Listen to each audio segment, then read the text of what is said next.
in a world of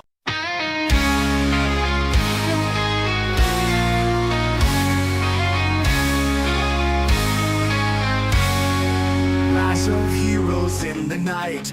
Phoenix flames burn so bright. Threats arise, they stand tall. Defend the world, never fall.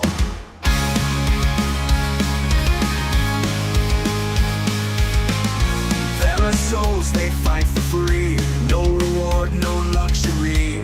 First up front, they lead the way. For the citizens, they stay. Phoenix initiative, never back down. In the darkness, lights found. Tireless warriors, shield to might. They are stronger with their fight. Reporting to the Emperor's court, strategies with wisdom brought. New threats fall to the ground. Phoenix voices make the sound. Phoenix initiative, never back down. In the darkness, lights found. Tireless warriors, shield to might. They are stronger with their fight. Reporting to the Emperor's court, strategies with wisdom brought. New threats fall to the ground. Phoenix voices make the sound. Phoenix initiative, never back down. In the darkness, lights found. Tireless warriors, shield to might. They are stronger with their fight. Silent guardians stand so true. In their hearts of fire new. Recognition never sought. Still they give all they've got.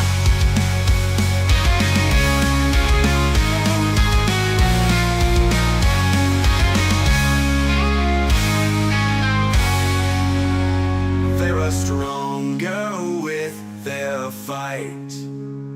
They are stronger with their fight. Phoenix! They are stronger with their fight. They are stronger with their fight. Phoenix initiative, never back down. In the darkness, lights found. Tireless warriors, shields of might. They are stronger with their fight. Reporting to the Emperor's court, strategies with wisdom brought. New threats fall to the ground. Phoenix voices make the sound. Phoenix forward with their fight. Silent guardians stand so true. In their hearts of fire new. Recognition never sought. Still they give all they've got. They are stronger with their fight.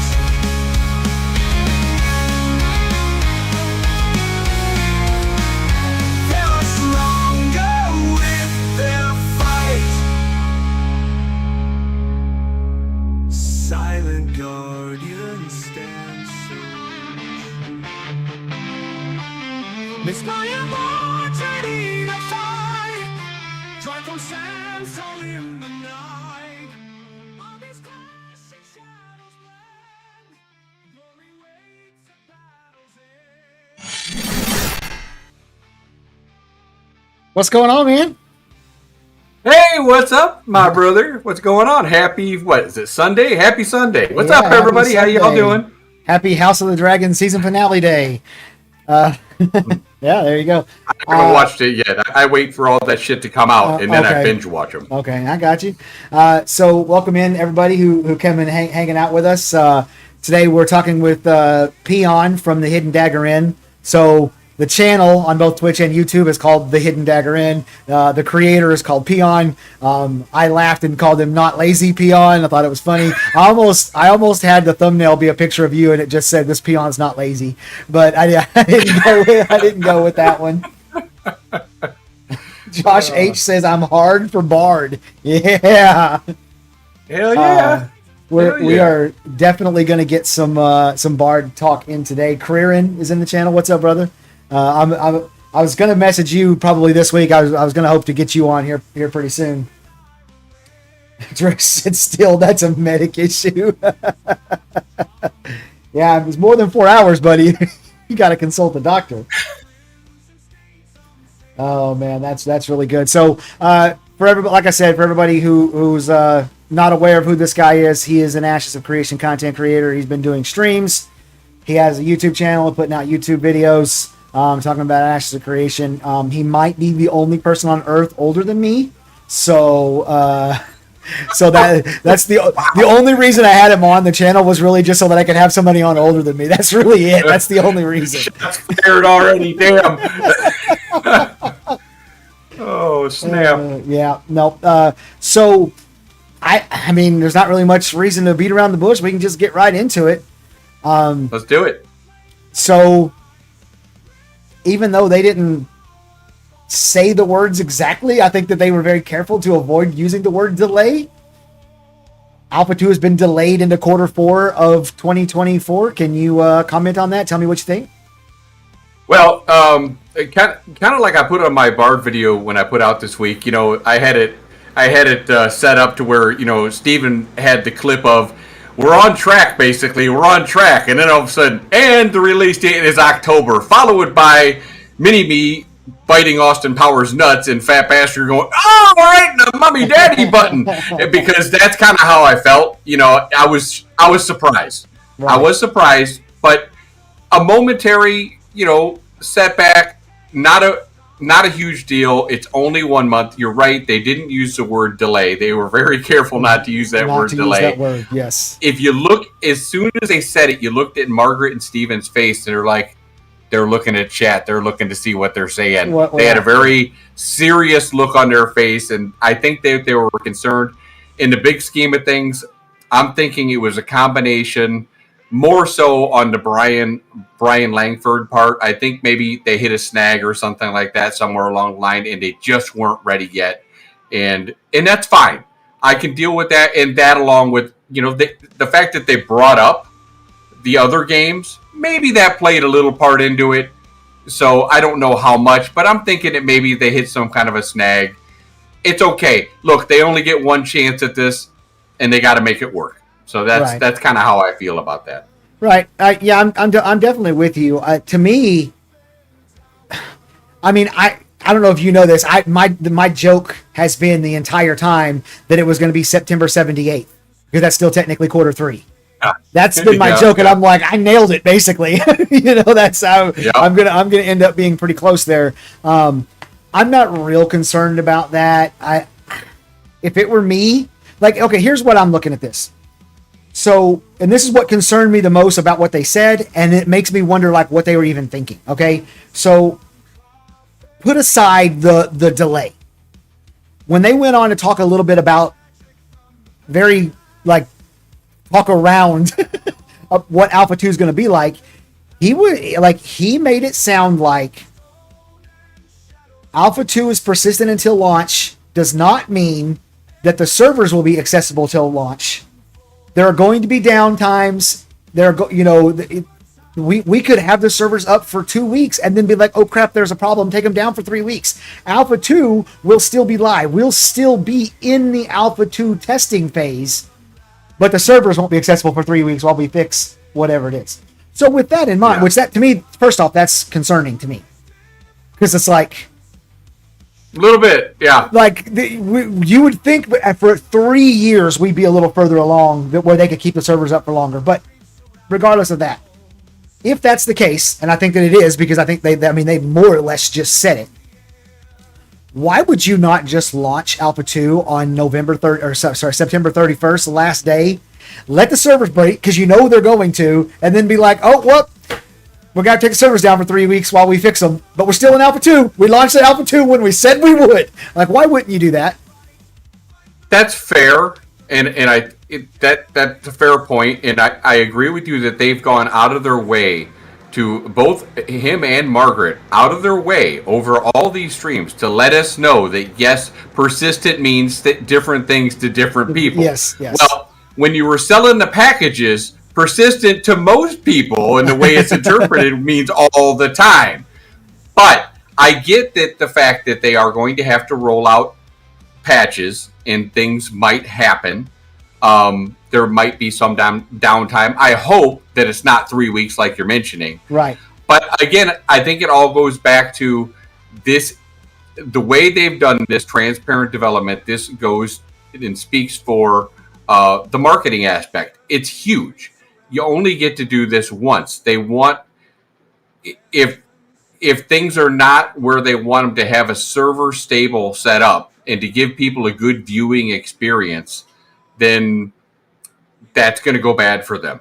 So I get what they're doing there. I understand why they just don't open it up if the servers aren't ready, or if that is in case the issue. Right. So right. I get both sides of the story. No, I do too. I just thought it was very interesting that I was like, I guess you have to do the calculation. What's more damaging, delaying again, and so the whole narrative of Steven's a liar and the game's a scam like comes roaring back, or launch it on September 31st and it go down immediately, which you know is going to happen, and so you have a failed Alpha 2 launch, essentially, what's worse, what looks worse for the game, and maybe it's the slight delay. It probably is the slight delay when I really think about it. A slight delay I can deal with. Like a 1 month delay, not a big deal. If what you said happens, or what you think it could, possibly, if they ended up having to delay it again, that would be bad. Okay, 1 month. But if there's another delay, one delay bad. People will put up with, especially since it's a short delay. But don't come back and say you delay again, because Steven's been trying to get out of being under that umbrella before of giving bad dates, and I know dates is a hard thing to do. But when you double down, and you double down on quarter 3, and then you miss it, and then you miss it again. That would be bad. That would be bad. So, yeah. Let me ask something. Did you detect any doubt in them? Not this last live stream, but the one before, as far as the hitting the quarter 3 date. Interesting. No. Interesting. I felt. Yeah. I was live on stream and I've said several times on stream since then. There was a doubt in Margaret's voice. Like, she was like, we got this, sure. And even like it was palpable to me. I could tell that that for the first time, because every time they'd said it before then, they were like, we're confident. Quarter 3, we got this. And then last month she was like, yeah, quarter 3, yeah, for sure. We totally got this, man. And I'm like, oh God. And so I wasn't that surprised by the delay, to be honest. Was that the one with Brian Langford on it? I think it was, wasn't it? Yeah, it was a server meshing one, right? Yeah. Yeah. If it was anyone, I got some. Now I can understand what you're saying about Margaret, because she's very. I love Margaret. She's very calculated in her thoughts in what she says. Yeah, but the problem is that she has an expressive face. She has She can't hide what she's thinking. She can be as calculated as she wants. Her face gives it away. I've been joking. Before I get to that point, Brian Langford is the one that I saw some hesitation on. Oh, okay. So, but as far as that, you got to go back to the stream we just had. Man, first and foremost, I hope that Margaret's birth of the baby and the child goes great. She looks like she's ready to pop, and I can't wait to see the future AOC player. That being said, let's hope that we get a live stream without Margaret just one time, because if we could just get Steven in there, the leak maestro, man, that would be great. All the leaks we could get from Steven if Margaret wasn't there, she'd be having like a coronary. Yeah, she's like the filter. She's like the Steven filter. And so if we had a live stream with no Steven filter, the Steven without the leash is hilarious. Levi says, I saw it too. Margaret tried to lower expectations for quarter 3 and Steven spoke over it. And that, I think he and I are talking about the exact same thing. Chaos Etio. What a name. Thank you for the follow. Appreciate it. Submission Noob Tap says they would have to ban Steven from live streams while she's gone. Seriously. Oh, Levi says AMA surprise will be that Summoner, Bard, and Rogue get in thanks to the delay. There's no way. There is no. Well, not happening. Bard's gonna be in. Yeah. Bard's gonna be in, right? Bard had to come in because it's such a support oriented role for groups to do the dungeons and stuff like that. It had to come in. It had to be there. Yeah, I agree. And we're gonna get to some Bard talk because I you got a good point there. And we're gonna get to some Bard talk. But yeah, out of what you said there, Levi, Bard already is in. I see no chance for Summoner, 0%. I'll give you a 5% chance on Rogue. I don't think that's going to cause the Rogue to be in, but I'll give you a little chance. No chance on Summoner though. I don't think they want him in before Alpha 2. They've already said that they're not going to be in at the beginning of Alpha 2, and this is my thought on this. So what are probably the 2 most popular classes that everyone is super excited about? Rogue, Summoner. Okay? Probably the top 2 classes that everyone is just geared off, out the wazoo. I'll pull a narc there. And so what they're going to do is they're going to take their time with it. They're going to launch Alpha 2, and like everything else, like Naval and some of the other really big talking points, they're going to introduce this stuff slowly to keep engagement high. And it's smart marketing. Right. So, right. No, I said this several times that they need to make sure that they have like a roadmap of September, or no, I guess October we're releasing the Rogue, and then after that it's going to be increasing the level cap to 20 or 25, and then after that it's a different node type. Like they just need every month they need to have some new big thing that'll keep the player base really engaged and keep the content going. And I mean, can you imagine if just every month there was a slew of YouTube videos that came out from all the content creators being like, oh my god, they added X, and and people get all excited and go watch it and all that stuff, because they definitely can't let what happened in Alpha 1 happen, which is everybody played for 3 days and then I mean, I'm not kidding you, I think at the end, I think on the last week there was like maybe 250 people playing across all the servers. Like there was nobody playing. I'll be the first to tell you, I played the shit out of Alpha 1, but the last week I left. I went to go play New World Alpha, or Beta, or whatever it was. And I just went to do that, and it was just bare bones. We did what we did what they wanted us to do. So you definitely they're gonna leak it. And what 2 classes can you have a group with, a 6-man group, and still be able to do dungeons? Do you need a Rogue? No. Do you need a Summoner? No. Right. Yeah, no, you could definitely do all the content. They had to add the Bard in. They had to add the Bard in for the content, I think. And so let's talk a little bit about what we saw from the Bard. I know that you have a little bit of a hot take about the Bard. So do you want to lay out your argument there? Well, one, I think that the Bard is going to be really fabulous in a lot of different reasons. And it's going to have a bunch of diverse builds that we haven't even, depending on how all the armor mechanics and stuff like that work, if they end up putting in some negatives and stuff like that, it's going to be probably one of the most diverse classes that, and in the one, I think it's going to be one of the best gatherers. Okay. And I've gotten some flack on this, but how could you not be a gatherer, or one of the better gatherers, especially if you're green? Because remember, you cannot be stunned when you're green, so you can just run away from everybody. Okay, so you got 20% movement speed, which is faster than I already anticipated, with an extra 20% for 5 seconds, up to 40% with the pep. Okay, they're going to be able to bump to tree to tree to tree to tree to tree with hardly anything. Zoom back to the node, drop it off, come right back out. All that time together is going to add up into a very efficient gatherer, point blank. And there's nothing that can stop it. Now, as far as killing mobs and going solo, probably not so much. Probably very, probably kind of maybe cleric-esque, maybe a little bit better. But the speed from one one point to another is going to be huge.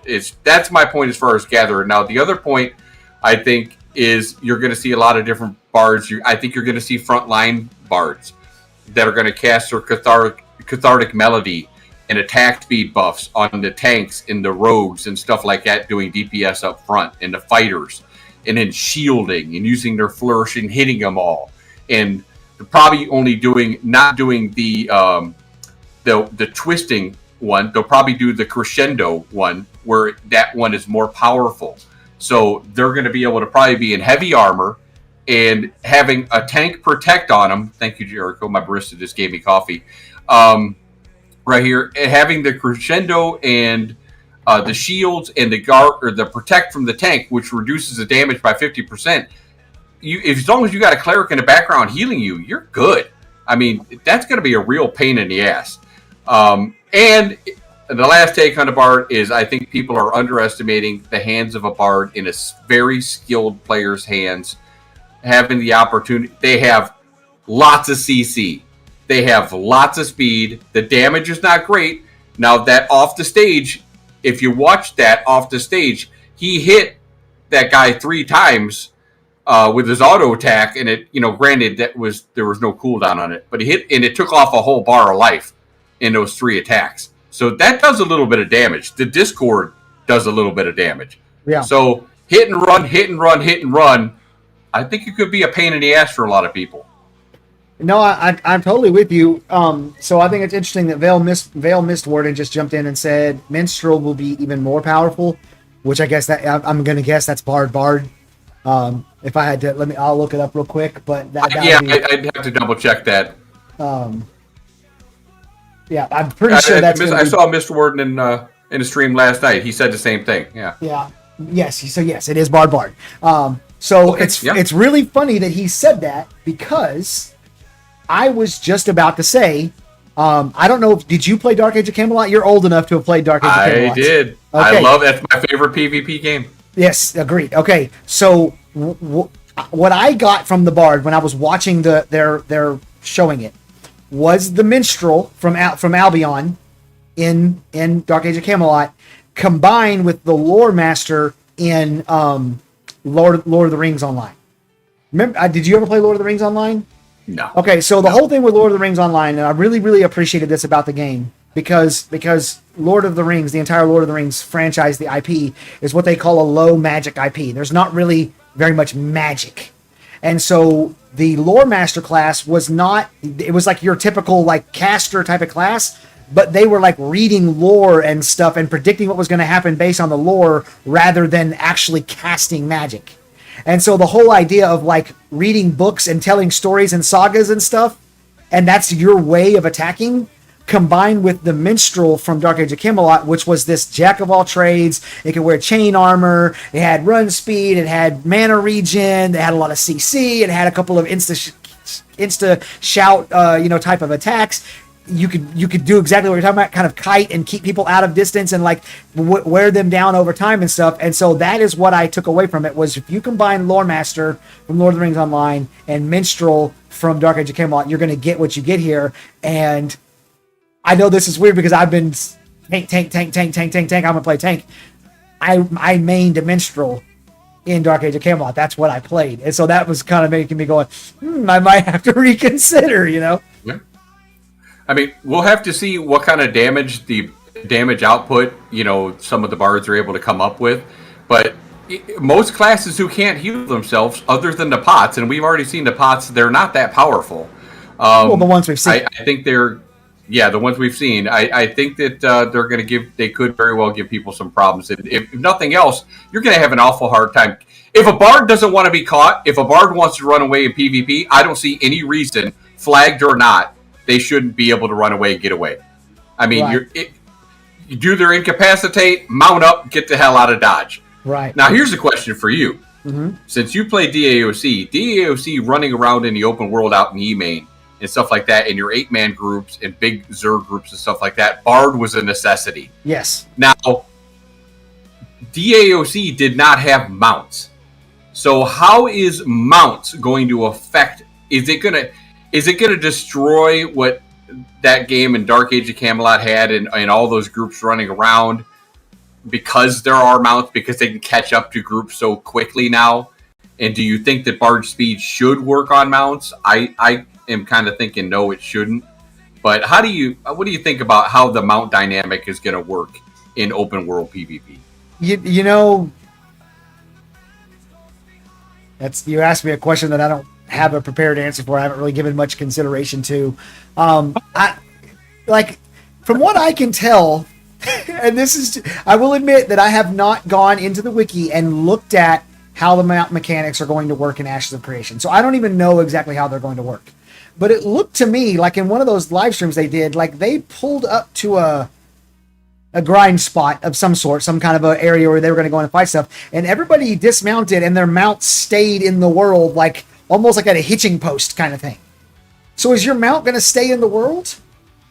I think so, yeah. Okay, yeah, so if your mount stays in the world, like that's one of those things that has so many implications to it that modern MMO gamers have never contended with. Like, I played Ultima Online, your mount stayed in the world. You know, that was a long time ago. And that was something that and that was something you had to consider, was where are you going to keep your mount? What are you going to do? You know, are you even going to take your mount? And so it's kind of the same thing with open world PvP. If you're going out to do PvP with people, are you even bringing your mount with you? Because if you get knocked off your mount or get killed or whatever, then your mount gets killed, then you lose your mount too? Are you like you lose it. I don't know. And I think that we had just asked this question that we'd have to have someone fact check this on the wiki, but I think the mount doesn't die, but I think something happens if the mount is killed enough that it needs something. Right. That to bring it back. And so if you don't want to attack a mount if somebody's out, harvesting tree, and you got Joe Blow back here going corrupt to kill his mount, that's not worth it. Okay? But if you're at war with these people in a node war or guild war, I see that mount, I'm giving that fucker. Right. And am I allowed to swear here? Are we on the church channel? You want, man. Cool. So we're giving that fucker, and then because it's gonna be set them back. They can't respawn it right away, so now they're on foot. So fuck you, buddy. Somebody needs to go clip the clip of you being like, and post that shit everywhere. Oh, that's too funny. So yeah, lots of people are chiming in saying mounts can be killed by players, but they can be resurrected after a certain cooldown period. Mounts that die a certain number of times within a set period might gain a debuff that requires a different material component to assist with their resurrection. So there you go. So I guess you're not going to lose your mounts permanently, but it does sound like it's going to be a hassle if you let your mount die too much. So I kind of almost in the. I'm sorry. Go ahead. Oh, I was just going to.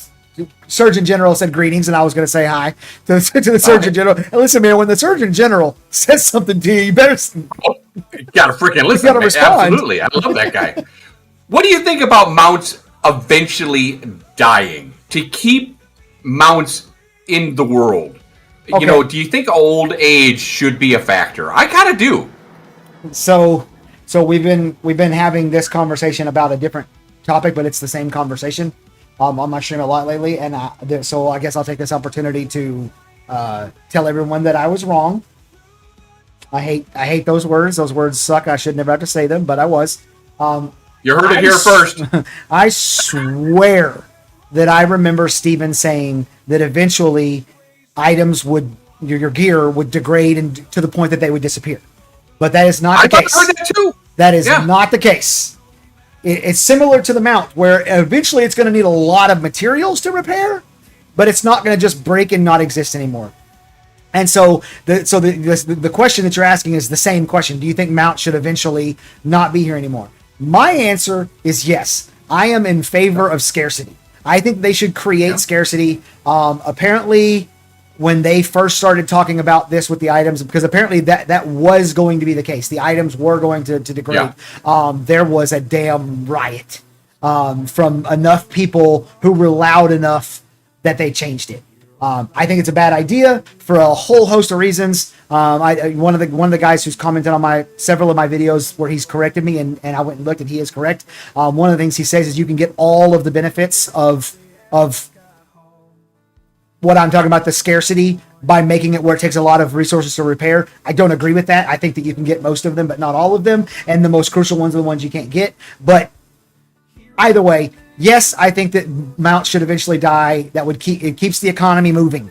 All this stuff keeps the economy moving. I think that's the way that it should be. But I think modern gamers are too, like doggedly attached to their gear. Like World of Warcraft and its 6,000 clones has just taught them for 20 years that your gear and your gear score is the only thing. Yeah, it's the only thing that matters. Your gear and your gear score, that's the only thing that matters. And they've just been taught that. It's ingrained in their soul, and they can't let go of it. So there you go.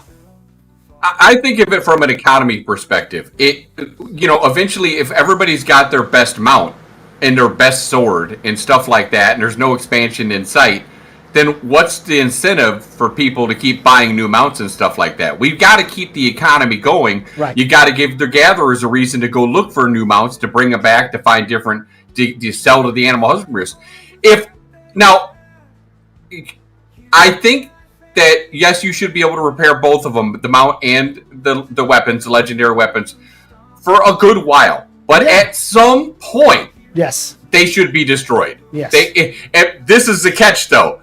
So if you know that your sword is about to be destroyed, there's got to be a way to detect this. So I get my sword of 1,000 truths, and it's got like fucking 4 hit points left on it. I throw it up on the auction house, but nobody can see the durability. I'm selling it for 10,000 gold. Some noob buys it, gets it, and it's got fucking 4 hit points on it. He's like, motherfucker. Yeah. So that's kind of, it's like, don't let that happen, because that would be that'd be a kick in the noogies. But they can't be destroyed, so that can't even happen. Now if they were to be destroyed, yeah. So that just, it creates, and of course that got the chat going. People are just like just scrolling along, talking all with all their comments on this, and it does it every time. And I see. Surgeon General says with each repair you lose a little durability. And that's what I think it should be, to the point that the durability of it just becomes so low that it's a useless thing and you got to throw it away. Yeah. That is not, I want to be clear, that is not how the game is going to work. That was originally what they intended, but they have backtracked. You can go look on the wiki right now. You will be able to repair your weapon all the way back up to maximum. It may take exponentially more and more resources to do it, but you will always be technically able to repair your gear back to 100. So that's right. What can you do about it? That's not a pillar, though. So it's pull out the Lloyd from Dumb and Dumber. You're saying there's a chance. Is this, so much of the stuff is still up to being reevaluated. So it could change eventually if they could decide to go back to it. It just depends on how hardcore they want to be. Yeah. And you have to do something to allow the more casual player to have some fun in this game. Like I have friends who 10 years ago, we were like the most hardcore Star Wars The Old Republic players. We were doing all the hardest raids and all that stuff. And they were like 6 hours a day, 10 hours a day on the weekends, like that style of player. Like they were hardcore players. And it's like now they're like, I get an hour, maybe an hour and a half. If I'm lucky, sometimes I get 0, and they're looking at Ashes and they're like, how am I even going to contribute?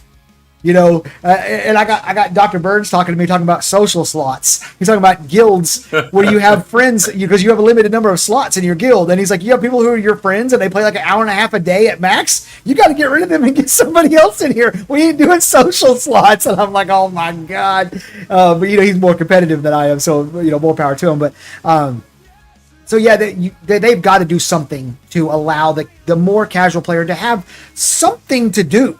Like otherwise, if they get imagine a casual player plays a couple hours a day. It's all he's really got. I know that's actually pretty hardcore to a lot of people, a couple hours a day, right?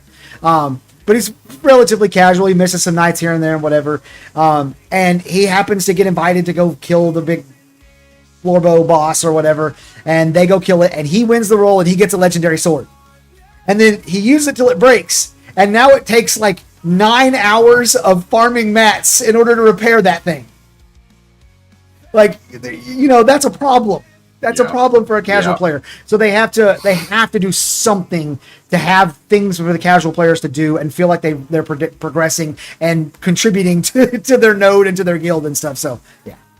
With that being said, as far as the casual players, yes, there is a place for them. I want, you know, the game won't be for everybody. I'd like as many people to be involved in the game as possible. But what are your thoughts on? I want the game to mean something, for me to put my time into it and to invest in the game. Dark Age of Camelot had the realm ranks. That was what kept me invested. That was the cheese that I chased in Dark Age of Camelot. What is Ashes of Creation going to give me to chase? Is it going to be gear? I kind of want more than gear. I want a better secondary system or something like that, something to chase. Now, my question is, in your eyes, a new player who had just hit level 50, and I want you to think back to Dark Age of Camelot days when you hit level 50. Woohoo! I'm level 50. I'm going to go kick some ass. And you go out there and, you know, you went out there with your 3 buddies like I did, and you had a realm rank 5 wipe his ass with all 3 of us. You know, that's the way I want it to be. I want us to feel like nothing. Like we cannot compete at that level. I don't care how skilled you are, that you just don't have the gear. You don't have the secondary progression. You don't have what it takes. I want the game to mean something. You put in the time, you get the reward. So you clearly have not heard my rant that I go on this exact topic. No. So one of the things I'm always talking about is how Ashes of Creation is bringing the meaning back to Endgame. I've said there's not even going to be an Endgame. There is. One day we'll have AI so good you won't be able to tell the difference between an NPC and a player, and at that point, like, there'll be no end game, there'll be no PvP, there'll be no PvE, it'll all be real PvX, because you won't even know if you're fighting a player or a bot. But so Ashes of Creation is bringing the meaning back, and this is what I'm talking about. So let's take your Dark Age of Camelot example there. Okay, so you've hit level 50, and we'll go even further. You went out and you ran with the Zerg for, you know, a week or 2 or whatever, and you got to like realm rank 5 or whatever. And so now you got some realm abilities, and you know your character's pretty strong and you're pretty good and everything. And one night you're with this group and you're trying to take this castle, right? And you guys have been at it. You've been it's you know, 80 on the outside of castle, there's 40 on the inside, and they've just put up this valiant defense, right? And you just can't, you know, you guys been trying for hours, and you look at the clock and you're like, it's 11 o'clock, I got work in the morning, but I got to do it, you know, we've been here. And so you're attacking, and you look and, oh my God, it's midnight. And so finally you like turn around and you like give out this valiant speech of like, we are going to win, you know, whatever. And you turn and you guys rush in and you win, you conquer, you take the castle, right? And so you're like, okay, guys, I got to go to bed. Appreciate y'all. Thank you. Go to bed. Wake up the next morning. Go to work all day long. At work, you're thinking about, oh my God, what a rush taking that castle. It was a big deal, you know. And then you get home and you're like helping the kids with homework and cooking dinner and doing back time and all that stuff. And finally, it's like 8:30, right? 8:30 p.m. And you finally get some time to yourself. You get to sit down and play, and you log in, and you're so excited to find out what has happened with this castle that you spent hours and hours and hours taking the night before. Okay? What you find out is not only does your realm not own the castle anymore, it's been taken and retaken 13 fucking times while you slept and went to work. It meant nothing. Nothing. Too much. It didn't affect the other world, the other part of the game. I mean, not in Ashes, but in Dark Age of Camelot, it did kind of affect the world with the whole relic system and all that stuff, but whatever. It meant nothing. In ESO and Guild Wars, it's even worse because it really means nothing.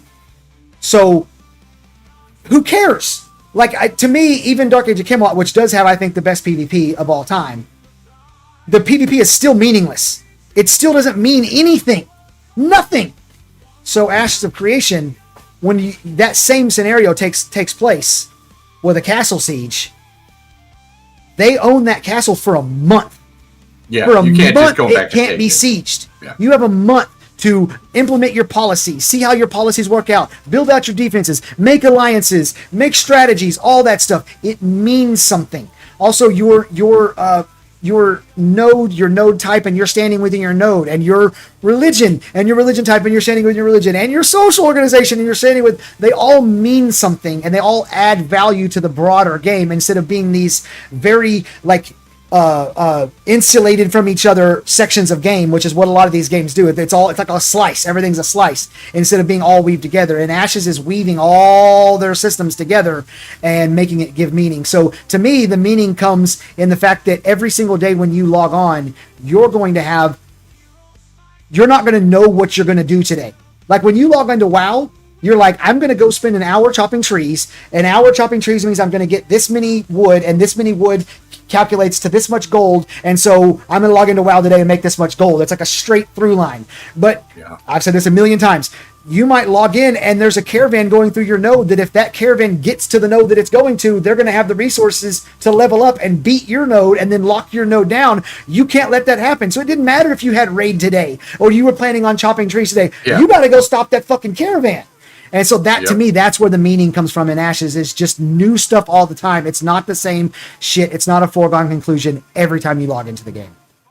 No, that makes sense. And I like the idea about the castles. You just can't, like you said, change hands all the time. That was kind of frustrating. Maybe they didn't have money to upgrade their guards, or it takes time and stuff like that. One of the things that I had a thought about was, and since you did play DAOC, and not many people I talk to still have, Darkness Falls. Now, I know Ashes is not faction-based, but is there a scenario, some way, like the leading node of the world of Vera or something like that, there was a statistic that could change hands? I'm not sure what the statistic would be, but it could change hands, pretty quickly. Is there a scenario in your mind where a Darkness Falls in the middle of the world with like a portal next to it or something could be something really fun? Okay, so to give context to the people who are watching who are not ancient and geriatric like we are, Darkness Falls was a dungeon that could be accessed from each of the three realms, and so it was connected.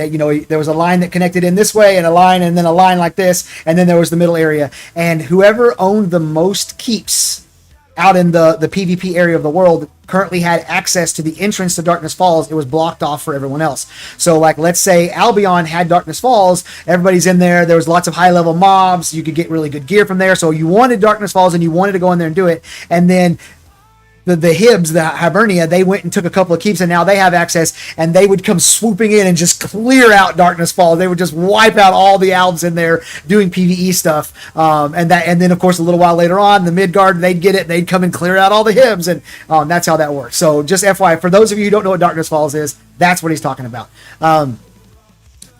Obviously that would be awesome, but like you said, there's no factions, and thank God for that. I'm glad that there's no factions. I don't have ideas for a Darkness Falls style dungeon, but did you hear when Steven laid out he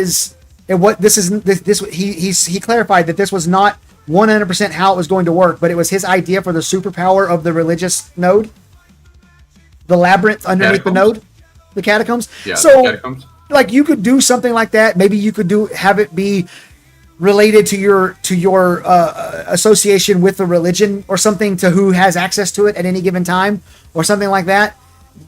But that being said, no, go ahead. Oh, go ahead. No, you go. When I think of the catacombs, I think I break down the nodes, right? I think that the catacombs are going to be, the catacombs and divine nodes are for PvE players. You got your military node for PvP. You got your economic for your people who like to make money, and your academic for the crafters.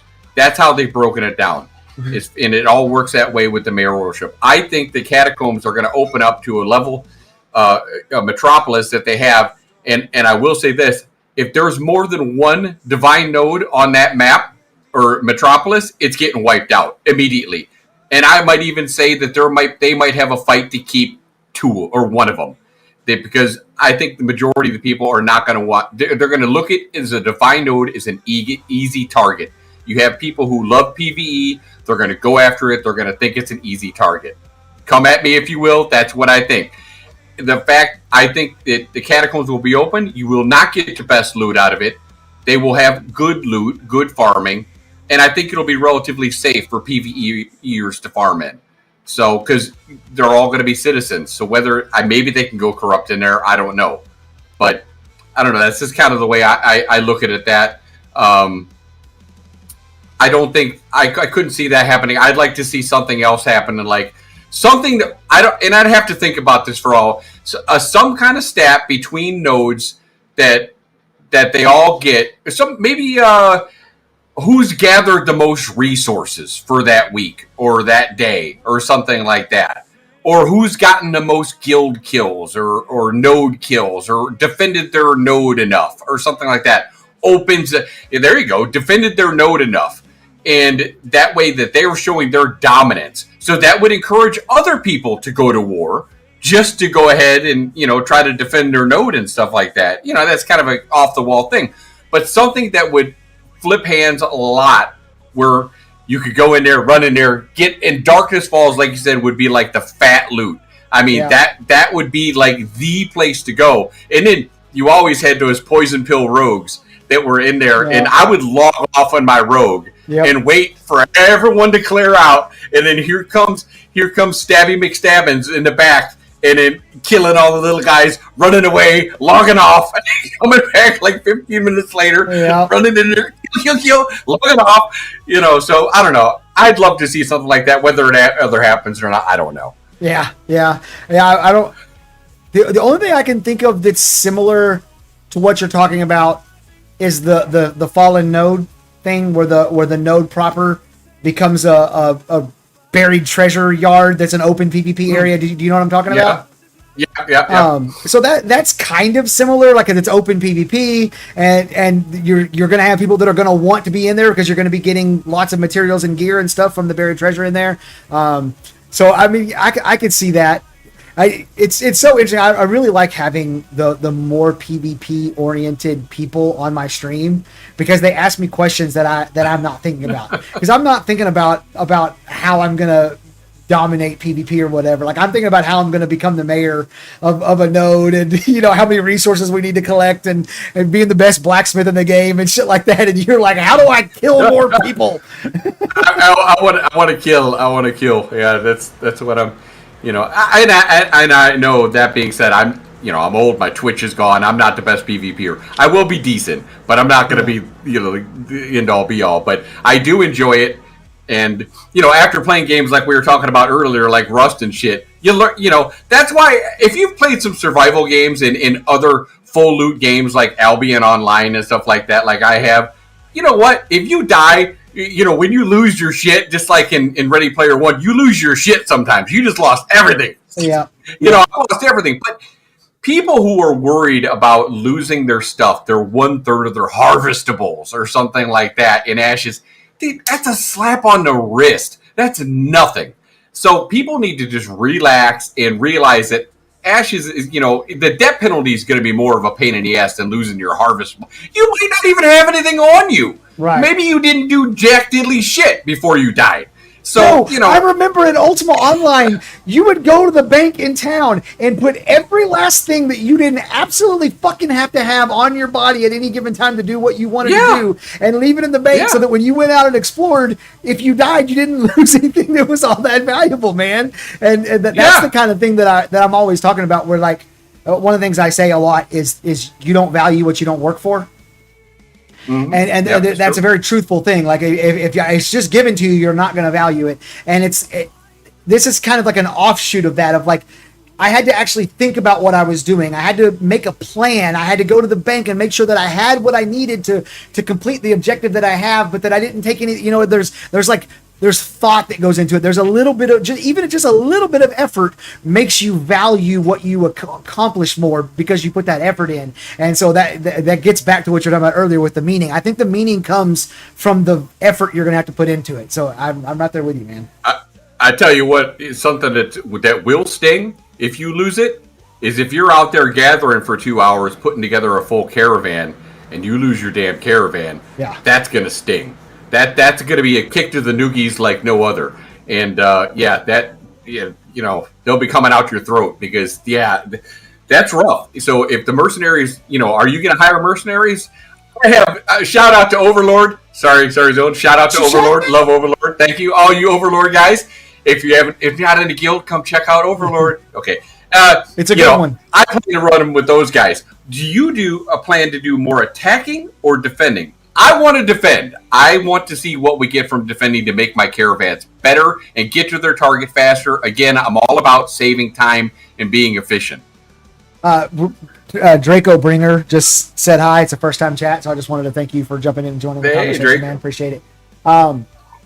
So I would say that we are going to have a... Man, you know what? I can't answer the question. I really can't answer the question. I said this when I formed my guild, and I meant this. This is 100% accurate.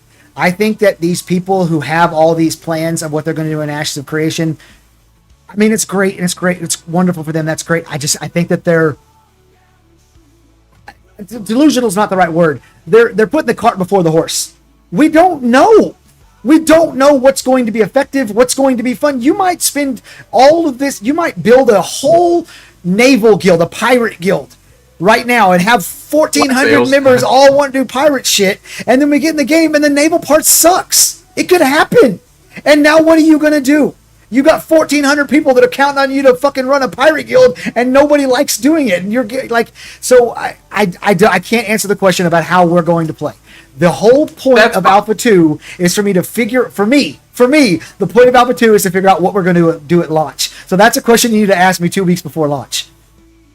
Yeah, I mean, this is probably going to differ way later in Alpha 2 than early in the beginning of Alpha 2, I'm sure, with the Caravan thing. My thoughts on Caravan are, Steven, I don't know if you played Arcade, but Steven had a lot of influence from Arcade, and I used to love running trade packs in Arcade. And anybody who's played Arcade realizes how valuable and how much money you can make doing it. This is the same kind of a system, just in a different way. So I think that it's going to be a real big part, and I definitely see it being very, very engaging. Yeah.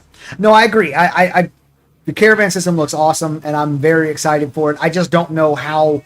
I cannot tell you how we're... Like, I can't tell you what our plans is because we literally have no plans. During my interviews, when I'm interviewing people to join my guild, I'm letting them know, look, I have 0 plans. We have 0 hierarchy for the guild. It is me and a Discord mod.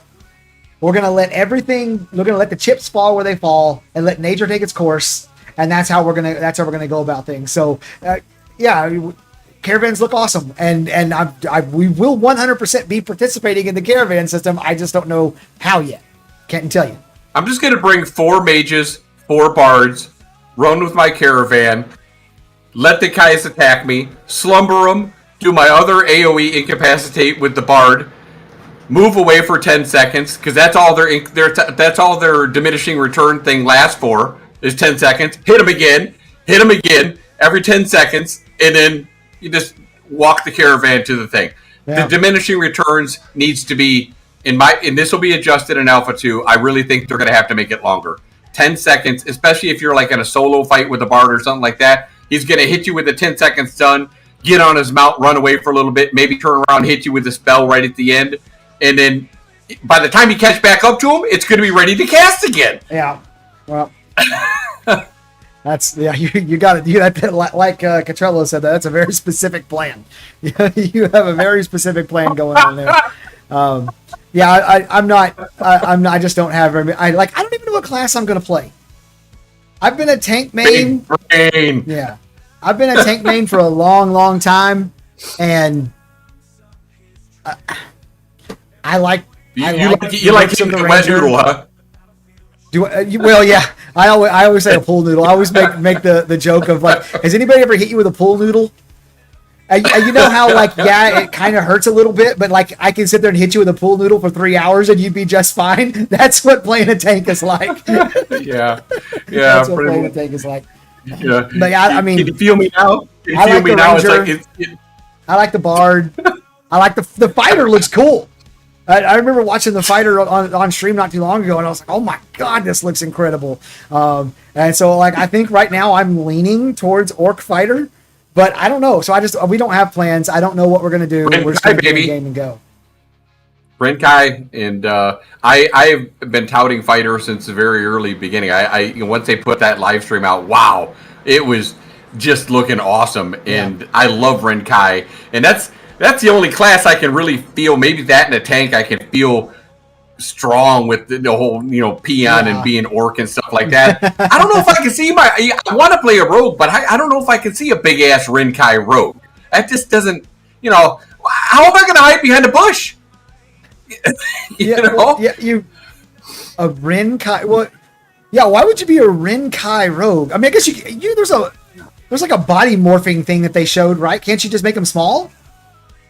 You can't. I'm sure you can't make them that small. Not like a Nakua. I'm sure there's a. Yeah. Well, no, you're not going to make them a Nakua size. Nakua could hide behind a pebble and be concealed. You saw the dwarf in the live stream how he was hiding behind the damn shield. Yeah. I ain't gonna be able to do that. I'll be lucky if my man boobs are still gonna be showing and everything. You're gonna see everything. Aberrat chimes in for a first time chat, says expand your mind, magic is real, because I'm mentioning all the physical damage classes, none of the magic classes. No, you're right, magic is real, and mages, I'm considering mage, but don't get me wrong, people, in Alpha 2 we're going to be right here live on this channel right here testing every fucking class. We're going to test them all during Alpha 2. So we're going to get there. But also, Aberrat, thank you for the Prime subscription. I appreciate that.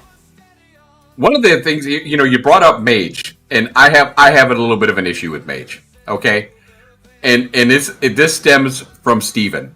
I believe Steven plays mage way too fucking much, and that class has way too much fucking utility. Let's go over the utility that a mage has. It's got shield. It's got blink. It's got slumber. It's got detect hidden. What the it's got one of the highest damage. What the fuck does mage not have? And did you see Steven's hit points in the live stream? 936 or something like that fucking hit points more than the fighter. How does that happen? Well, he was higher level. Tell me. He was higher level. No, they were the same. He was level 10. Check it. Oh, okay. Fact check it. And now, so just so you know, I've been told that he always plays clerics. I didn't know that he always plays clerics. And he plays. Okay. He plays clerics and he plays his arcage name was like. Yeah, his arcage name was like sorcerer or something like that. Okay. So he's a mage at heart. And but yes, he has played healers in the past. But I'm telling you, I'm here to tell you right now, I don't care what you're wearing. A mage better not have more hit points, unless you're a battle mage and you're all conned out. Should not have more points than a fighter. And nowhere in my universe is that make sense. Right. Well, it could depend on the gear that they chose. So that's one thing. I do want to get to this. Can you see Steven doing con gear? Maybe, I don't know.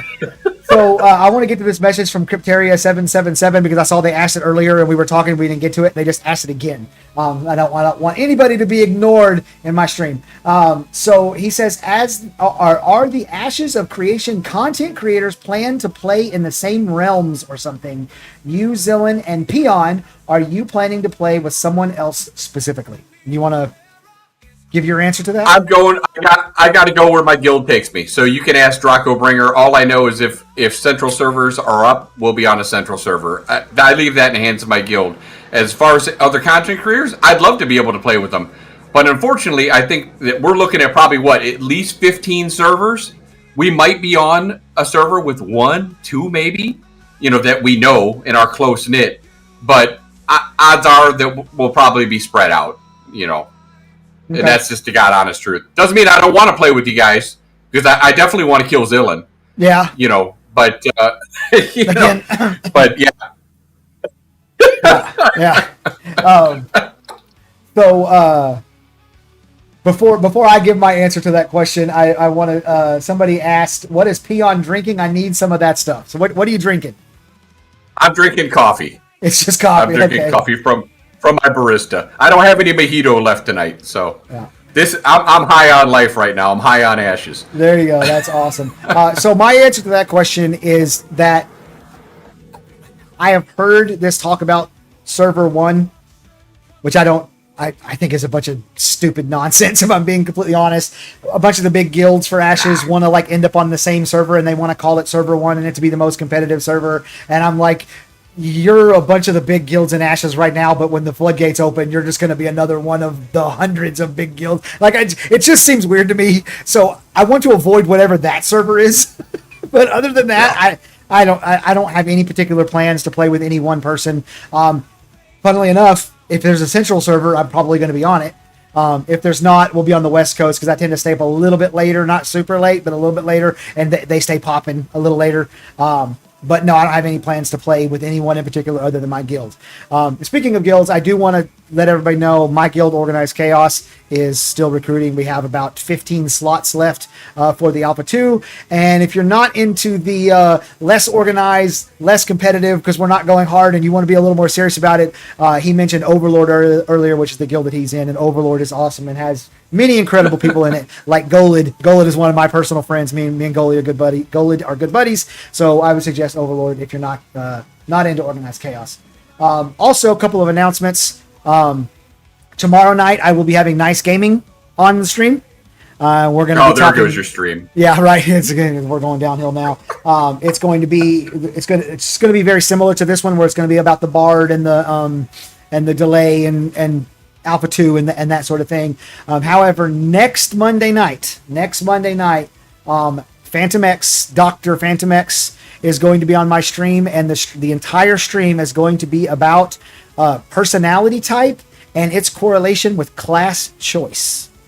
So does your personality type affect what class you choose? And let me tell you that as soon as I brought this topic up to him, he started pulling research papers and reading them because he's a psychiatrist. So it's going to be you're going to have me slinging completely unresearched bullshit right out of my ass, and then him right next to me with like total research and all the facts and figures and all that stuff. So definitely you guys check out those two upcoming streams that we got coming up here pretty soon. Levi wanted to throw in a guild recruitment for Axiom. So yes, if you like giant mega guilds that are looking to dominate the whole server, go check out Axiom. They got a lot of good people over there too.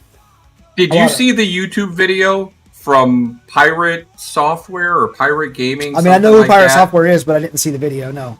He's got already like 81,000 views or something crazy on that video. They're making a guild, right? And he said that they have like 12,000 members. Look, you are good luck. That's all I got to say.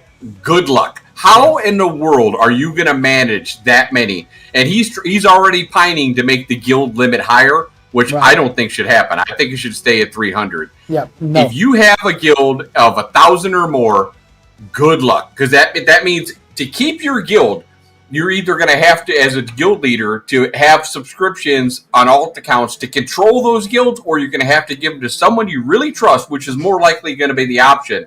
And how have we all seen that work out in the past? Right. Drama. Hey guys, come on, everybody, come here. We got to print here. Fuck you! I'm getting this mithril. I ain't going out there. I got my own shit to do. That shit is real, and it's going to happen after the honeymoon phase is over. Right. So I'll say this about guild caps.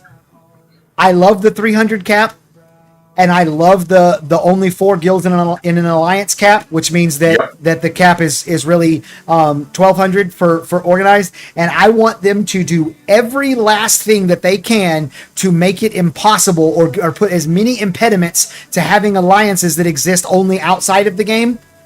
You know, we have 9 1,200 player alliances, but because it's not official in game, there's all these little roadblocks and problems that come from the fact that we're not actually officially in game alliances. I want them to put all that in there because that will slow down. Please tell me what would be fun about showing up with a guild of 15,000 people, which is more than this fucking concurrent player cap, and dominating the whole map and having no competition. What's fun about that? Nothing. Zergfest is not fun for anybody. It's not fun. They could literally just run through and they not even care about rewards, and they probably just put it on Master Looter and then wipe out everything on the map. It's not enjoyable at all. Yeah. So I'm not a fan of making it any bigger than that. I really like Pirate Software, and I really like a lot of what he does outside of the Ashes space. I was watching him before he was ever even talking about Ashton Creation, and then all of a sudden he started talking about Ashton Creation, and now he's already a couple of different times said some things that kind of rankled the community. I really like him, but I disagree totally with the idea of. I'm kind of jealous of his voice. His voice sounds great. He's got that big old deep voice, don't he? Yeah, he's got that great voice. Yeah. I remember when I first applied for a job on the radio. I did get the job, but first thing I told him was, I don't got a radio voice, so don't expect that from me. Yeah, I don't know what kind of voice I got. People tell me I got some kind of accent. I think y'all full of shit. I'm from Chicago, man. I'm as normal as you get. I don't have an accent. Do I have an accent, chat? Here it comes. Do I? Yeah. You think I have an accent? Yeah, definitely. I definitely knew that you were Northern. Come on. I ain't talking like the East Coast or something like that. I don't have an accent. No, you don't talk yard or nothing like that. But you got an accent, bro. I got an accent too. It is what it is.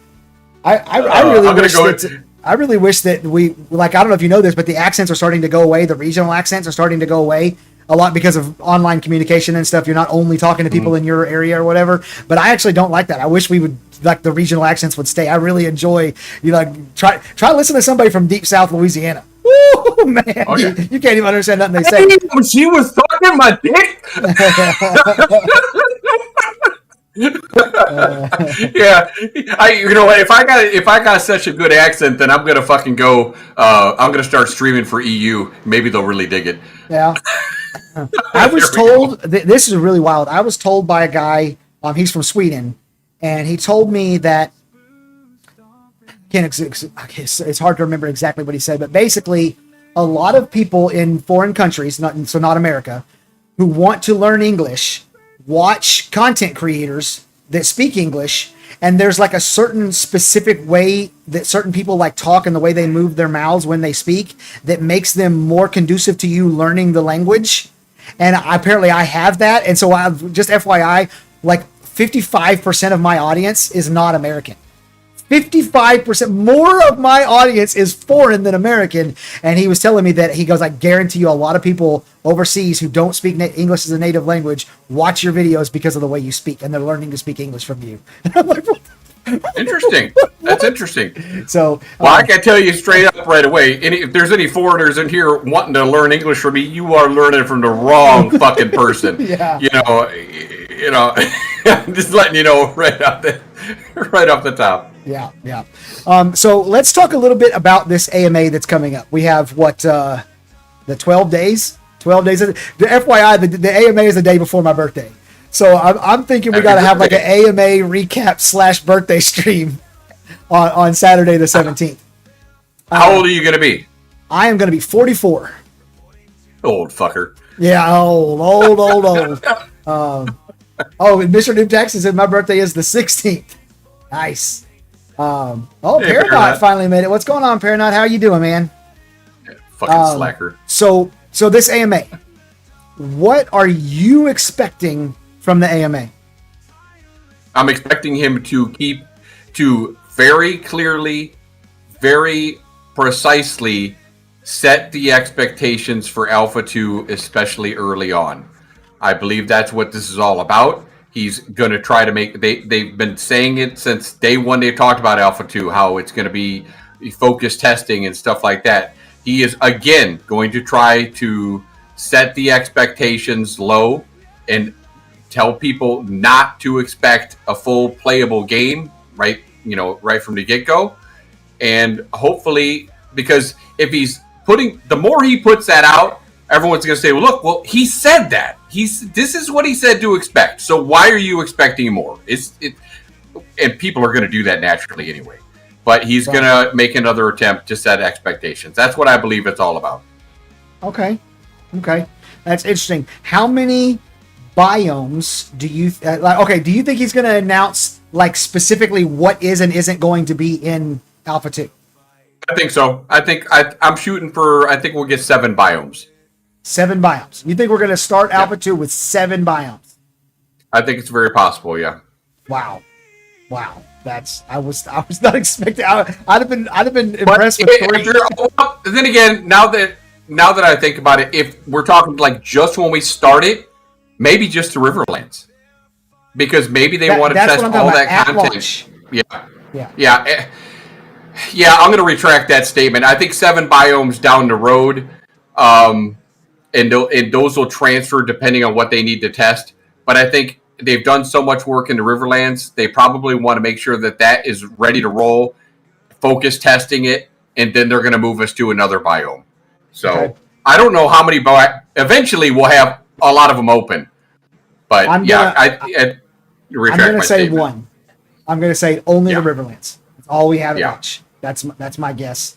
There will only be the Riverlands. I think that's a good idea. That's safe. Okay, so then the 6 classes that we know about, then that's it? You going to go with that? Yeah. Rogue and Summoner are not coming in yet. Rogue and Summoner not there? You know. Okay.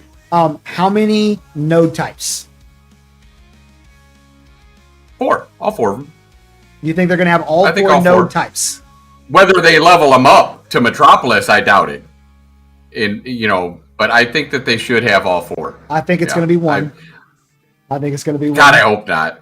But I hope not. I think it's going to be scientific only. Okay. I had one more. What level do you think will be able to take the nodes to? The nodes, I think probably at start, no higher in Village. So 3? Yeah. Yeah.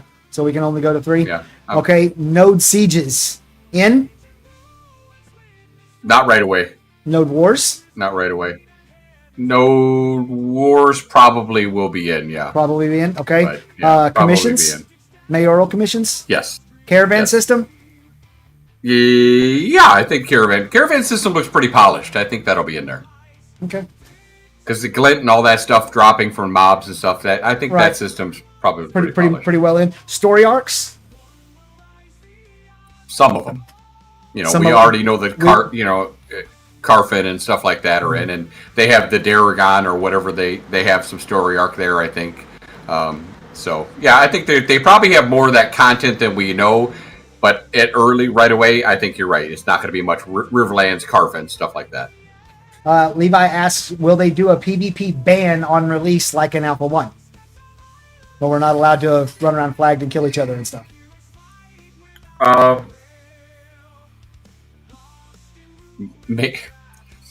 don't think so. I think Alpha 2 is going to be opening up the floodgates. That's a whole lot of people to police. You're talking about 150,000 people minimum, and that's if they don't let people buy in right away to it. That's too many people to police. I think it's people, especially if people are serious about trying to level up their character at all to level 25 or 30 or whatever they end up letting us level up to. They're going to realize real quick that XP really hurts. So in corruption, for all you people who are wanting to do corruption, it doesn't pay to do it. So don't do, unless they have something that you really want, or you're just trying to, let them know that this is your area. It's not worth it. You're red now, and any Jamoke can attack you now. So it's just not worth it. Your life, you're on a short leash. You're not going to live long. You can't log out, hide, come back green. So it's not going to pay. But they'll find out. People are going to do it. They're going to try it. Okay, corruption system. Let them get it out of their system. Corruption system there at launch? At Alpha 2 launch. At Alpha 2 launch.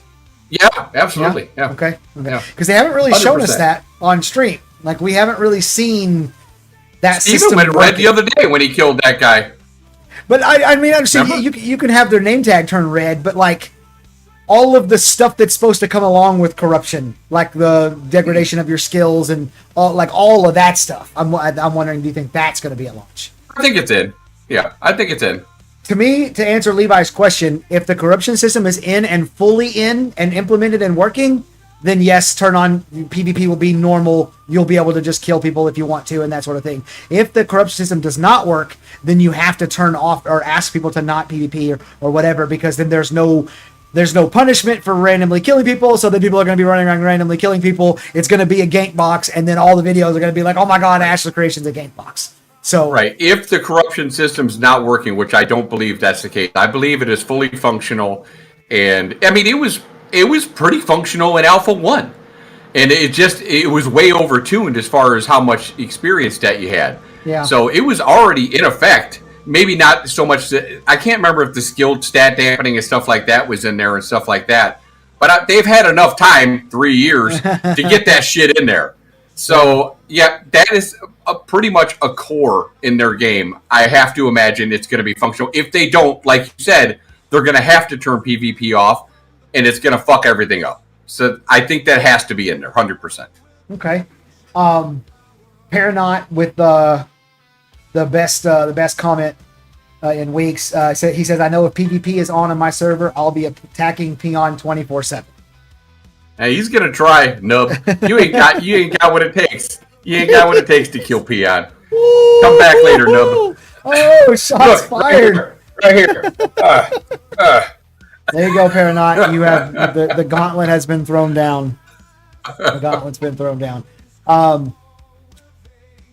Okay, so they are going to be opening up Alpha 2 sales again. They have all but said that, and they more or less said they were going to be announcing at this AMA the details of that. Do you have any guesses or predictions of what that's going to look like, what the packages will be, how much it'll cost, anything like that?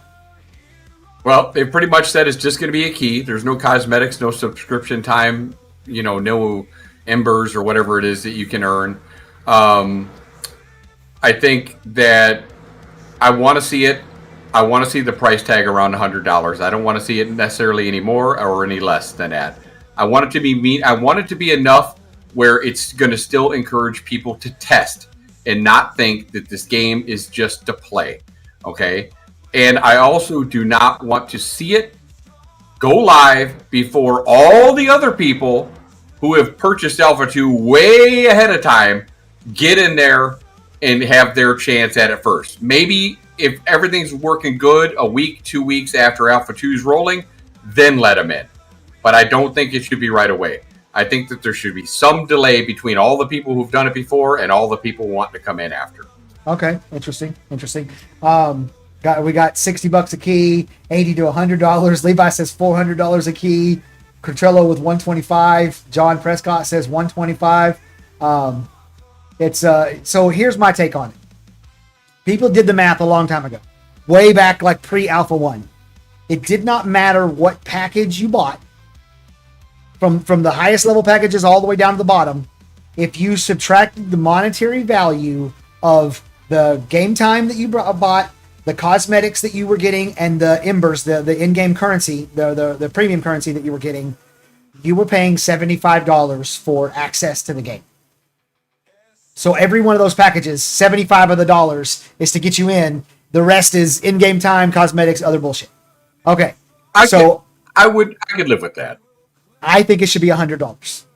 I think they should put a premium on it. I'd like to see it be $100. Yeah, I think I should put a premium on it. They look. Yeah. This was out there. We fucking told y'all over and over and over again we were going to stop the sales, and as soon as we stopped the sales, y'all went, "Oh my god, you stopped the sales!" Yeah.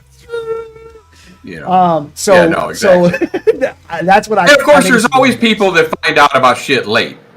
So there's always people that find out and they want to be able to get in. So that's fine. There's your option. You can't get in, $100. Yeah. There you go. By the way, Gio Lazdenor and Draco Bringer have both followed in the last few minutes. Thank you to both of you guys. I appreciate it. Now you're fucked. Cotrello says NCAA was 100. I think he's talking about college football 25. I know that probably like 95% of the Ashes audience doesn't give one crap about college football 25 on PS5. Fuck, I paid $100 for Blizzard's Diablo 4, which is still bending me over. I mean, I played that game for like a week. Fuck you, Blizzard. I just hate that fucking company now. That's funny. Girls Fisting Guy says it's going to be $50, which that name cracks me up every single time I see it. If it's 50, I'm telling you right now, the Ashes Ashes community will riot if it's $50 fucking dollars. I agree. For people to get, and I think there's a lot of people out there going 25, 50 because they're broke ass and they don't want to, or they're cheap and they don't want to pay it. But I think if you really want to be in, $100 is enough for hopefully where you're going to commit to it. And maybe if it's not where you want it to be right away, and it very well might not be, just you got it. hold on to it. It's going to be going on probably for at least a year. Just come back and check it out when they get some more updates. Right. But it's there. Girl Smith, the guy says prepare to write. I'm not going to write. So let me tell you guys a little secret here. It's me and you talking. Nobody else can hear it. Got you. The more people who have access to Alpha 2, the more people are going to be watching Ashes of Creation videos and YouTube streams. I want them to give away access to Alpha 2. If you've ever had any interest whatsoever in Alpha 2, I want them to give you a key just for free. I want them to send you 10 keys so you can give them to your friends and family. I mean, so we already have that's where I am. Beta. We already, I agree. We already have a ton of beta keys to give away, stuff like that. Yeah. When the content creator program opens up, and you better be looking at Zilla and I. Just saying, go ahead and throw us some keys too, so we can give them to our community. There should be ways for people who can't afford it to win them. Yeah. No, I absolutely agree, 100%. Yeah. That's I want them to give everybody statement. who's ever even thought about Ashes of Creation a key. Bring them all. That's all. I want all the eyeballs on the game. That's purely selfish Zillin right there. Well, my first thought when they said that they were going to reopen Alpha 2, we knew before that we were looking at probably like 150,000, people were probably in Alpha 2. My first thought when they were going to, so I was thinking before they announced that, wow, Twitch is going to blow up because there's going to be so many people wanting to do it. Now Twitch might not blow up as much because people can just get into it and they'll be testing it. But like you said, it's going to go back to YouTube now because they're all going to go watch the video. So either way, and I do both, by the way. Shameless plug for Hidden Dagger in YouTube. Go check me out. I was going to shout you out again at the end, man. Button. Sorry, shameless. Yeah. No, I'm with you, man. I understand. I've joined on to a lot of people's streams and come on a lot of people's shows and stuff, and that I enjoy the conversation. I want to be able to converse and all that stuff, but a big part of the reason why you're doing that is you want to introduce yourself to somebody else's audience. I'm not trying to steal you away from the person you're watching. I'm just saying, hey, come watch me too. When you're done watching their video, come watch my video. So yes, just in case anybody doesn't know, this is the Hidden Dagger Inn on both YouTube and Twitch. I've got it set up where you can click their name. Doesn't matter if you're watching on YouTube or Twitch. Their name is clickable. You can click it. You can go over to their channel. You can follow. You can subscribe. All that stuff. So go check him out. He goes by Peon, and of course I put the Not Lazy in there because I'm hilarious. So there you go. Yeah, click on that channel, Scrubs, and hook me up. Shameless work. Zillin says some people are so fucking stingy with that subscribe button. It's ridiculous. It's like, dude, it's free. Just fucking click it. But they are though, and so what? So one of the things that I figured out, I don't want to have big content creator discussion because I don't think most people care about what content creators do. But one of the things that I've had to do is you need to replace the word algorithm every single time that you say the word algorithm. You need to replace it with the word audience. So if you say the audience, the algorithm doesn't like my content, the audience doesn't like your content. The algorithm's really pushing my content out right there. The audience is really pushing your content out there. And however you feel about the way people view your content, they're stingy with the button. Okay, well, make better content then. Like you've got to remove like the negativity towards the viewer because they're not doing what you want them to do. And that to me that helped. I'm just FYI, that helped me. No, it's true. It's true. Moving on. Yeah. So Levi says, so Levi says, Zillin, can we address his 1 week before the new testers get in and how it conflicts with your servers going down for a week plus, making us effectively get no playtime without them? 1 month seems fair. Can we address his one? Can you repeat that again? Levi, you're gonna have to retype that, man, because I'm not smelling what you're stepping in. Okay. Surgeon General says shameless orc. I am a shameless orc, and so is he. So that's fine. Anyone who wants to haunt nice, roll a Dunir assassin. Ladulu coming in. Haven't seen you in a while. I saw you got your question answered the other day. Ladulu. That's some BS, man. I ask questions every month, and they've only answered my question one time. Oh, somebody just subscribed. Who did that say? Okay, Asateo. Thank you. I appreciate the subscription. Really do. So they answered my question one time.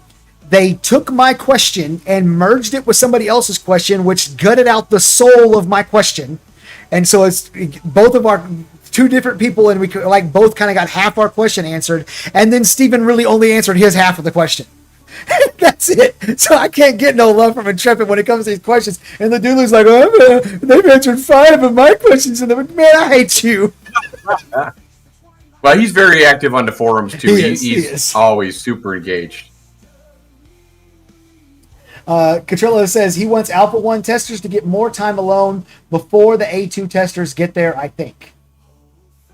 Okay, I think that'll definitely happen now that it's in October. So, yeah. I just don't care. I understand. I understand people paid their money, and part of the reason you pay that money is for that exclusivity. You're like, I'm going to get to be in when literally millions. There's like over 9 million free accounts been signed up for on the website. There are literally millions of people who wish they could be in. They're not. I am. I paid my $500 or my $250 for that, or my $375 for the people who wanted the name reservation or whatever. So I get that, but I'm at a point, and I may have even been there at that point 3 years ago or 2 years ago. But now I don't care. Let me in the fucking game. Like, let's start testing this stuff. That's it. That's all. I don't care if it's just me and you testing, and that's how exclusive it is, or it's me and you and everybody who's currently thought Ash even had the words Ash the Creation come out of their mouth in the last 6 months, and all of us are testing. I just want to be in the game. It's really tough too, because that's all we can say. At least all I can say is that, yes, I'm in testing, and that's all I can say. Neener. Right. But yeah, it's almost a burden in a way, because I can't talk about anything. Right. So I have to be really careful. So yeah, don't worry, everybody will get in. Just be patient. Yeah, and yeah, exactly. Everybody's gonna get, and I just don't care the order.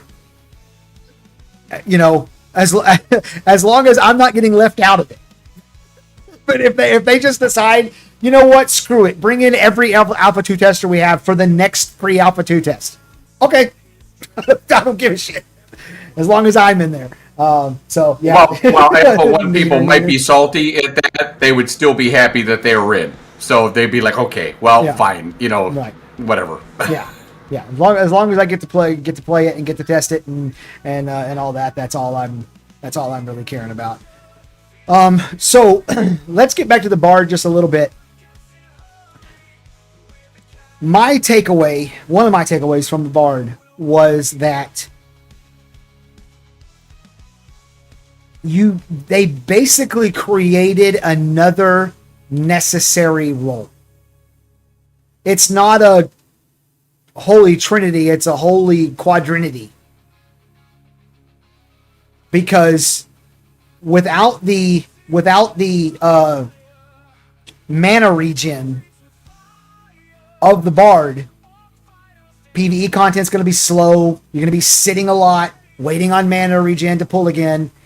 PvP content, if you go against another team that has a Bard and you don't, you run out of power and they're still fucking flinging fireballs at your face. That's a problem.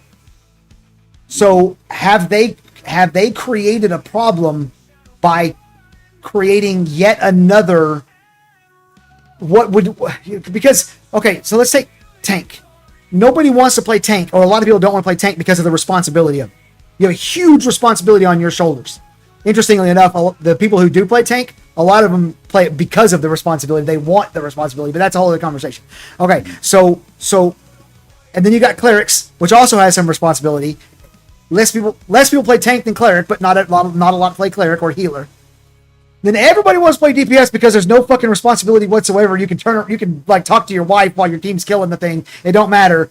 And then now you got this other role that you have to have. How many groups are going to be going? Need one Bard for Carfin, then GTG. Like, have they created a problem with the Bard? That's the question. I don't think that they've created a problem. The Bard is going to be more of a. It's going to make a group a better group. You're going to have clerics. They're going to say, give me a Bard. because it's going to make their job easier. And and we want the clerics to be happy, at least in that part, as long as they're not soloing 1 on 10 people. But yeah, I don't think there's going to be a problem in that way. As a matter of fact, I said in my video, I think that you might even see scenarios where they dump a rogue, or especially a rogue's not going to be running around in open world PvP with a group. I mean, they're going to be scouting. No one's going to want the rogues, and maybe not even the rangers. They're going to be out there scouting for their groups, which they should be. I could see a scenario where you have 2 bards in a group because while they don't stack, they're playing different melodies, right? Given different spells. You have a frontline bard, you have a backline bard. I don't think it's going to create a problem. I think it's going to bring a lot of diversity. And Paranot mentioned he thinks the DPS is going to wipe the floor basically with bards. I think if a bard tries to go toe to toe with them, absolutely. But unless you can stun lock that bard, you're going to be the one with your ass, incapacitated and a tomato in your face while he runs around hitting your mom. So, that's pretty much where it's at. Okay. Some of the comments here. Penumbral's wanted to highlight his message, so he wanted this read. He says every single class will be needed for the quote best group. I actually don't agree with that. I don't agree with that. It depends on what dungeons or open world. If it's open world PvP, no. Right. If it's dungeons, if you want better loot, rogue maybe. But other than that, what if fighter is just way fucking better than rogue? I'd rather have 2 fighters than a fighter. I think it will be. Well, I think it will be. I don't know. I'm just in general. Like I don't see that as the case where you're going to want a matter of fact, I would guess that you're going to want 2 healers.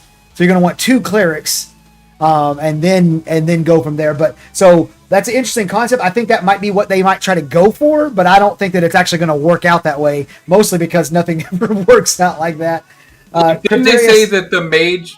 Oh, I'm sorry, go ahead. Crypteria says there will be many scenarios that team with Bard will lose the PvP. There will be better class combos, and that's entirely possible. It's entirely possible. Ladulu says the problem will be created if the mobs require Bards. Right now, PvE is not strong enough to require Bards. What we've seen of it, we only saw the addition of stars, the elite mobs or whatever this last stream. And they actually did struggle a little bit with the content. So you start talking about sitting in those camping spots in Carfin where you're fighting multiple elite mobs and stuff, it might require, but you're right. Right now, it's as far as the difficulty, as far as the PvP is concerned. There was one more I wanted to read. Paranot just said Bard is just a true support. I don't think they're mandatory, and maybe they won't be. But I think that it's going to be so advantageous to have the speed, the mana regen, all the different things that they have. That groups are going to be like, they don't want to go out there without a Bard. And so have they created a situation where you have to have a tank, you have to have a healer, and now you have to have a Bard before you can even start putting together the rest of your group? And that's really the question. That brings me to the point as far as they were talking about rogues and stuff like that. In most games, rogues were always like the kid never picked, right? They were the kid, the teams would have their captains, and the rogue was the dude way on the outside saying, guys, and he's supposed to be brought in. Now, I don't think he's going to be a part of PvP groups. They're going to be part of a scout group. But dungeons, I still fear that rogues are going to get left out. Because, yes, while I don't know if they said they're going to be able to detect traps or not, which I hope that they will have that utility. I know they're going to be able to find extra loot. But the fact that they've given mages, and I'm pretty sure this is right, mages the ability to see, hidden doors. I don't think that mages should have the ability to see hidden doors. I think that should all be rogue utility. And you want the rogue for the dungeons. That's the reason to bring a rogue. If you start giving mages some shit to see, hidden doors and shit, then that lessens the need for a rogue. So that's kind of my thought. Sure, detect stealth, fine. But hidden doors, I'm not digging it. So I'm worried about rogues again being left out. I just don't think when it comes down to people making a group, would you rather have a Bard or a rogue? Pick a Bard. Right. I mean that's an interesting topic. Getting off onto will rogues be the redheaded stepchildren of the game? And right now we don't really have enough information to answer that. I do want to. There's a couple of these Man, I kicked the hornet's nest here. People chatting big time. Grundle Twitch with a first time chat says Bard will be required. There efficiently increases the group more than a single DPS filling that slot does. That it looked that way to me, and I definitely think that's more than likely the case. Somebody else pointed out that they barely struggled with the PvE in the live stream, but then they also point out the cleric never got below 90% mana. Maybe that's why they never struggled. They never struggled because their cleric always had mana because they had the bard. Like, so we don't know yet. We'll find out if that's the case. Penumbral says, and you will have to have a summoner. You'll see every class will have a thing that makes them important for raids and dungeons. Maybe. I'm really curious what they're going to do with summoner. Summoner's always been the class where I'm like, I don't know what the plan here is. And so I'm very, very curious to see how they like make summoner, because to me it seems like summoner is just a lesser version of either a healer, a tank, or a DPS. Yeah. And that's what it seemed like. You can shift between them, and that's your value, but you're just a lesser version of all I'd like to see the summoner like. I'd like to see a lot of people don't know what I'm talking about because they haven't seen the Necromancer from Dark Age of Camelot. I would like to see the summoner be like the Necromancer of Dark Age Camelot, where he was basically a shade. Yes, you couldn't they've already attack said him. That's what it's going to be. You had. Oh, it is awesome. Not that you're going to be like a shade. The dancer then. No, so you are going to play your class through your pet. So when you summon a pet, you're going to get a hotbar that's his abilities, not your abilities, and you're going to play your class through your pet. Yes, so yes. That's awesome. And yes, I used to love the Necromancer. It was so much fun. Yeah, just chain. He was powerful as fuck. Yeah, he was. Undead Pally says, I'm pretty sure Steven said rogues will be able to find hidden stuff and will be essential for exploration and dungeon delving. I didn't hear him say that, but that's awesome. I'd love to hear that. I have heard some of that stuff. Like, you're going to want them to find like hidden chests and stuff like that. But did they specified traps, which you would think naturally? In what game does a rogue not detect traps? I just don't think in an instance in a dungeon version a mage should have any utility for finding secret doors or anything. This is not Lord of the Rings and Speak Friend and shit with Gandalf. Okay.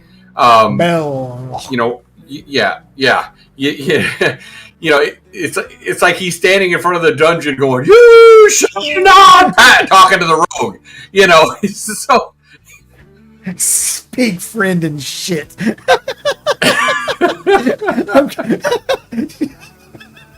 We need to. I want to get. Well, this is way off topic. I want to get a door for my bathroom that has that in Elvish on it, and you have to say Belloc like that in order for it to open. So it says "Speak Friend" and shit.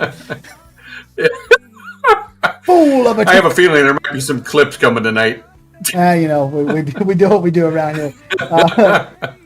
Summoner can go a million ways, and we have no idea what they are thinking, but they have done amazing each time so far. So keeping the copium. Yeah, I'm not saying it's going to be bad. I'm really excited to see what they're going to do because.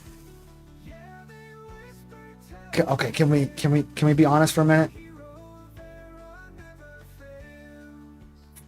Tank and mage, a little bit cleric, and a little bit fighter, but not so much. They're like boring and old school by comparison to Bard and Ranger. Bard and Ranger both have a novelty to them. There's something new there. It's exciting because you're doing new things. Where I feel like Tank, it's got some cool abilities, but that could be a tank in any MMO. Cleric, you could spec it out to heal different ways, but every one of them are just ways that you can heal in other MMOs. On and on and on. But Bard is like novel. Like that's some new shit that we haven't done. Or at least not since 2001. We're bringing back the old ass MMOs. And then Ranger has so many really cool new things with all the marks and the traps and the airstrike and all that shit. So what do you think about that? Have the newer classes like have more novelty than the older classes, basically? They have Maybe a little bit. I mean, the tank is what it is. I think the biggest thing for the tank is we all know that they're going to be really tough to kill, that they're going to hit like a wet noodle. What's going to separate the tank, and I don't know if you played Warhammer Online, and this wasn't a tank ability. This is a marauder ability that they had, but it was ability similar to the Javelin, where it was like the old Scorpion, get over here move. Yep. That alone, that and the protect that they have is going to make the tank viable in PvP. Yes, while they're not going to do a lot of damage between that, the tank wall, and the protect, that's going to make them more engaging for PvP. Clerics, that's, clerics are clerics. You really have to love to heal. You gotta be one of those people that can deal with all the assholes going, heal me, like you're more important than everybody else. And how many times when you see a bard, people are going to go, damn it, give it me. Fuck you. That's going to happen a lot. Fighter, I think, is going to be very engaging. And I'm going to tell you this right now, Ranger is going to be very engaging. Yeah. If you have a Ranger up on a cliff, don't be one of those fighters that's trying to jump up and do that perfect jump and go after the Ranger. Don't tell me what to do. I'm doing the fucking perfect jump. Nah, they're going to end up failing, and they're going to get shot in the face. No. All you do, that dude's only got like 30 meters range, run the other way till the little fucker has to come down. Because you know what's going to happen. The second, the Blitz has an animation, and so does the Leap Strike. So as soon as they see that animation, they're going to fucking disengage or airstrike off that shit. And then you're going to be up here. It's going to be like the scene from The Rock. Well, I'm up here and you're down there. Well, yeah, so what? Boop, boop, boop, boop. So, yeah. But no, I think the tank and the cleric, those are core classes. They are what they are. The bard is, I love the bard flair. It's going to make a group a better group, and you're going to want one. If you're going in without a bard, you're silly. Yeah. So especially in PvP. Yeah. No, I'm right there with you. So there was a couple comments I wanted to get to. Surgeon General says, in particular for rogues, the case because they can find those hidden type doors and then have access to different types of loot tables based off of that. And that was an actual quote from Steven. Which I guess he got that off the wiki. Shout out to Lex for keeping the wiki up all the time. He's just a god in my opinion. But yes, so that. Did you ever play Dungeons and Dragons Online, DDO? For about a week. Yeah, me too. But I did think it was cool how the rogue class was mandatory. You had to have the rogue in order to find traps and find secret hidden doors and stuff like that. Like it was really mandatory to go do the dungeons. Mr. Noobtastic points out that the tank wall is unique as far as tanks are concerned, and I agree with you completely. And I want to point out that out of all the tank abilities, the one that all the tanks in the content creator realm that are talking about that they're losing their mind over is a fucking wall that the tank can spawn because it's novel. It's new. It's something we haven't seen before.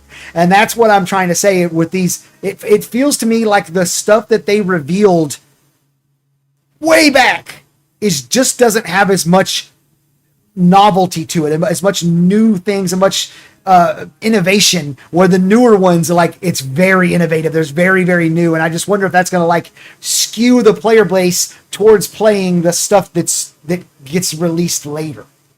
I think people who enjoy tanks are gonna enjoy tanks. I think what people are failing to see with the tanks is the gameplay mechanics with it. When you're talking about the Javelin, how that's going to affect things, don't be that guy that pulls the tank. Okay, if positioning is.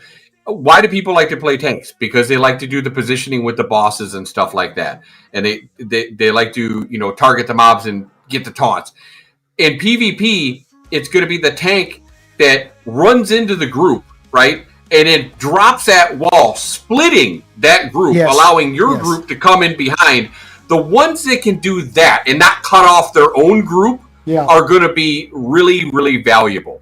So there's going to be a lot of PvP mechanics in good tank play. And I believe there's going to be some that really, really excel in it. And you'll hear about those names real early. Real fast. Oh, yeah, absolutely.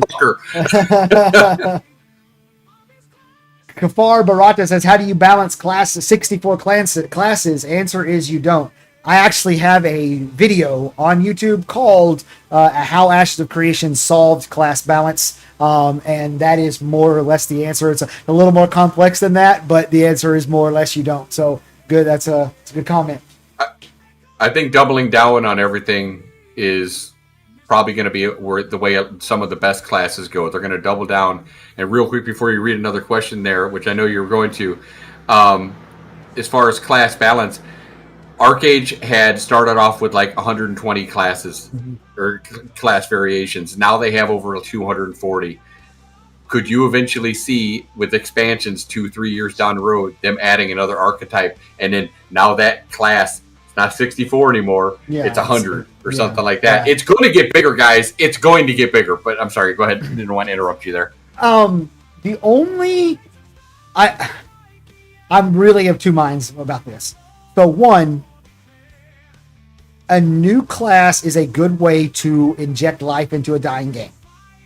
So you have an expansion, you have a new class, everybody comes to play the new class. Okay, that's great.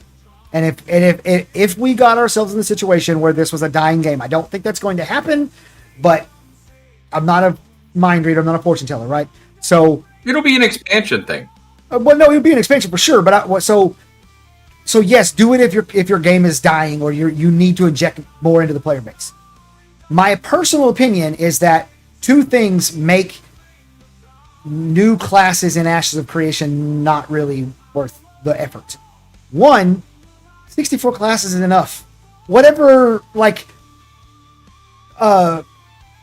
what's the word I'm looking for? Like, whatever power fantasy it is that you're trying to fulfill, there's a class in Ashes of Creation that exists right now that fulfills that power fantasy. You don't need more class. You don't need to have a Shadow Blade and a Night Blade. Like, you know what I'm saying? Like, you just start having, you're like parsing the classes down into smaller and smaller sections. It's silly. The second thing, and this is really specific to Ashes of Creation, the time it's going to take to level characters and like nobody's going to have a whole bunch of high level characters, even years down the road, because because of the horizontal progression being really big. So adding a bunch of new classes, people aren't going to be stopping and playing their main characters, which are the ones they've spent years and years and years building on, and which they need to be on because they have to defend their node and blah, blah, blah, all that stuff, to go level up these other classes. So I don't think that other classes really makes much sense in Ashes of Creation, even though there's a part of me that's like, yeah, it'd be cool if we woke up and they're like, here's 18 new classes because we have one new archetype. Comment.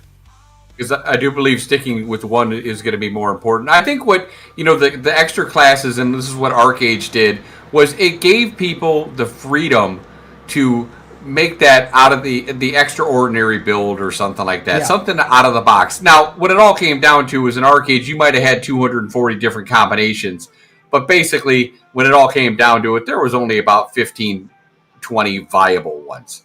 Yep. So just like there's 64 right now, there are probably only going to be like 20 viable ones, maybe a little bit more. So if that. Well, so I think there's going to be a lot of the way that they described balance specifically, there's a quote from Steven that you can find it on the wiki, and it's about macro balance versus micro balance. What they want is for you to be able to find a build that makes you, quote, meta in one aspect of the game. So like you're really good at single target PvP, or you're really good at multi-target PvP, or you're really good at PvE, or whatever. You can have a build that's good in one area of the game, but there is no build that's the meta for all areas of the game. Yes. And I like that. So if you look at it from that perspective, yeah. So the classic example that I always go to is the Guardian class from Star Wars: The Old Republic, or the Juggernaut class if you play on the Imperial. So they gave that class so much defensive utility, like a ridiculous amount of defensive utility. They could regen their health bar from nearly dead to all the way full twice. Like, you could beat them all the way down, and then they just go right back up, okay? And then they had other defensive cooldowns on top of that. They could reflect and all that stuff, yes. So because of that, they never let them have top-tier DPS. They could, because if they had top-tier DPS, they would fucking wreck PvP.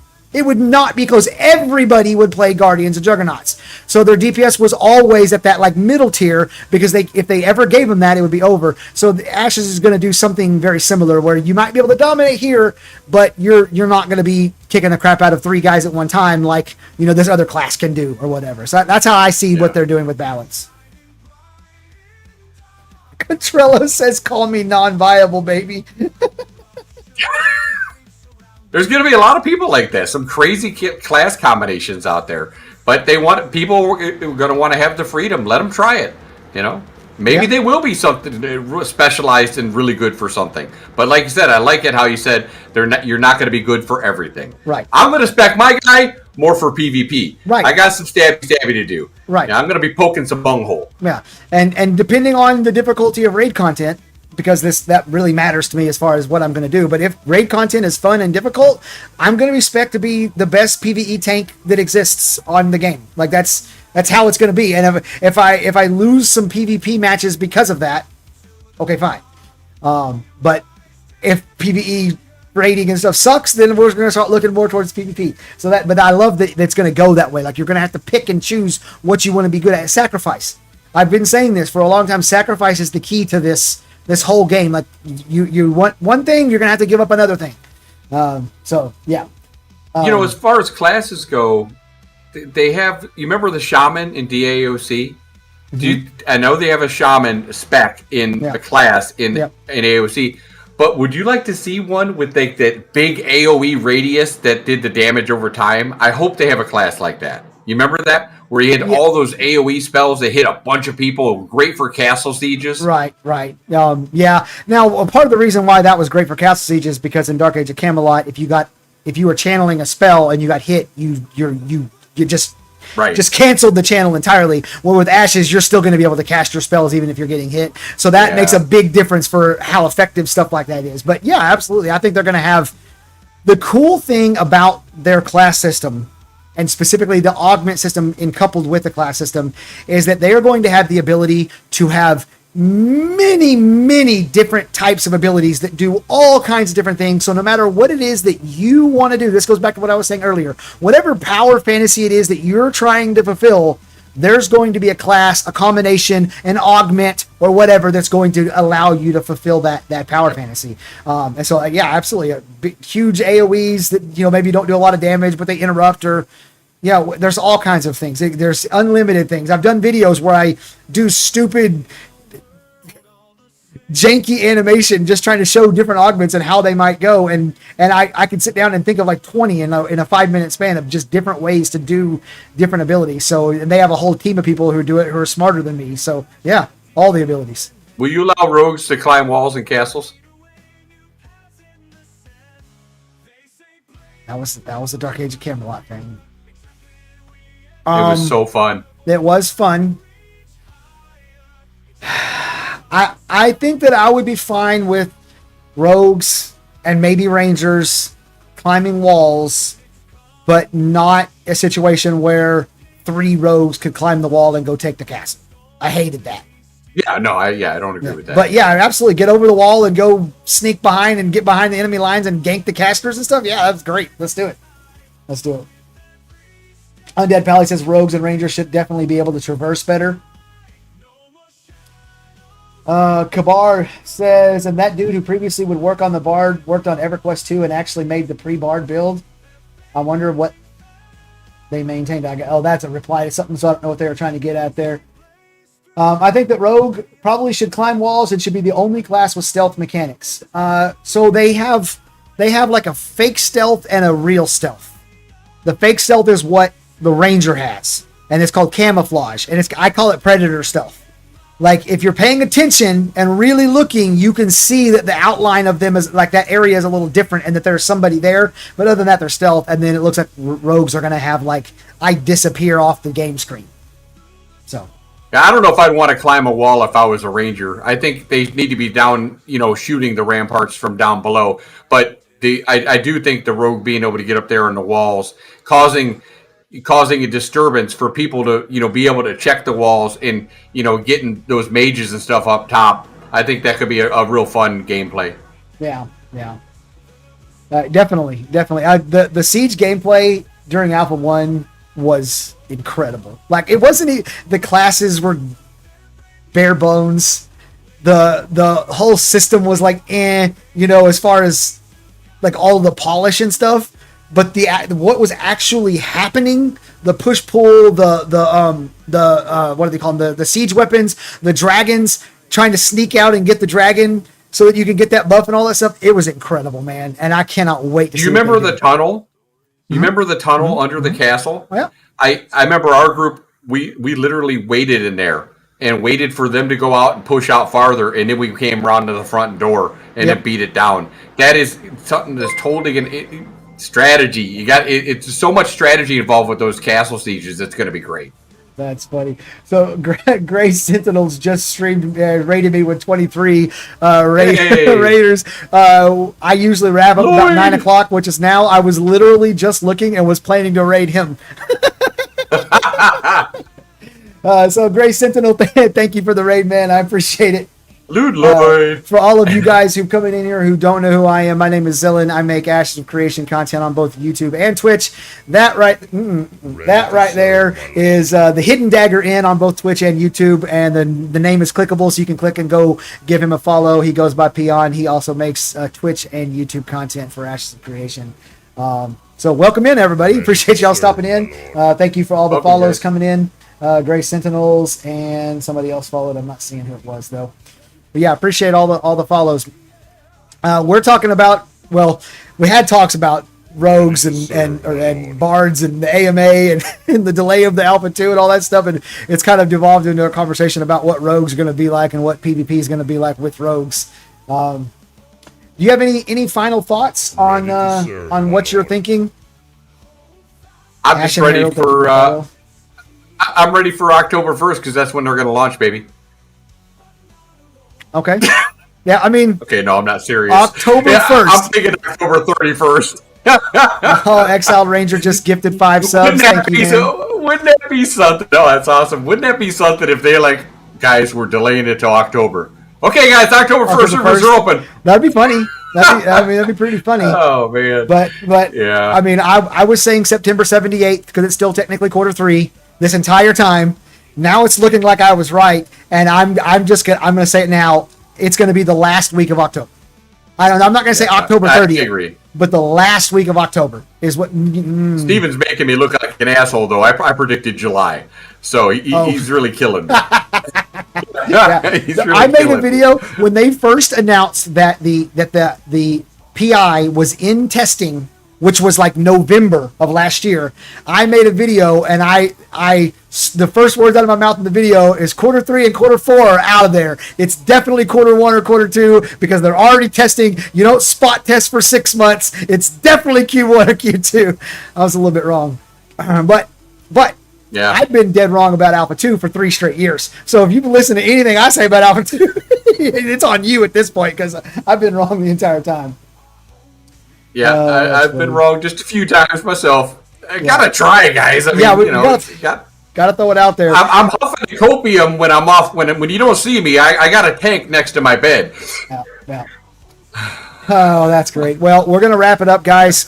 We are gonna go over and raid ya boy Willie, who is a New World streamer who is getting into Ashes of Creation, been doing some Ashes of Creation stuff, and I have been trying to work out a collaboration where I'd have him come over on the stream.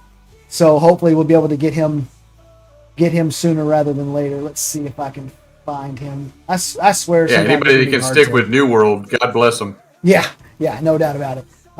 So, yeah, we're going to go over there and raid them, guys. We appreciate y'all. Once again, I'm Zillin. That is the Hidden Dagger Inn on YouTube and Twitch. Click, go follow, go give them some love. Night, guys. Thanks a lot. Yeah, appreciate y'all. Waiting for it to say go. So funny how it takes a while. All right, bye, y'all.